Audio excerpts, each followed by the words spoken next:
রাত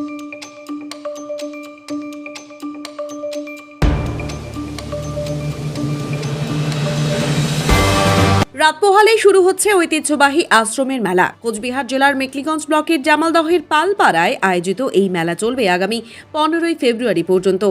প্রতি বছর ফেব্রুয়ারি মাসের 2 তারিখে এই মেলা শুরু হলেও এবার তা পিছিয়ে দেওয়া হয়েছে। 7ই ফেব্রুয়ারি থেকে শুরু হয়ে মেলা চলবে 15ই ফেব্রুয়ারি পর্যন্ত। উদ্যোক্তারা জানিয়েছেন এবারে মেলার মূল আকর্ষণ সার্কাস, পাশাপাশি বিনোদনের জন্য রয়েছে নাগরদোলাও।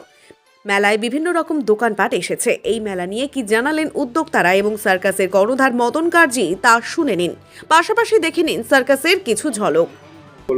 হ্যাঁ, আমাদের এই মেলার খুব ভালো হয় প্রতি বছরই। সবাই ছোট থেকে বড় সবাই অপেক্ষা করে থাকে যে কবে এই মেলা আসবে, আনন্দ মেলা।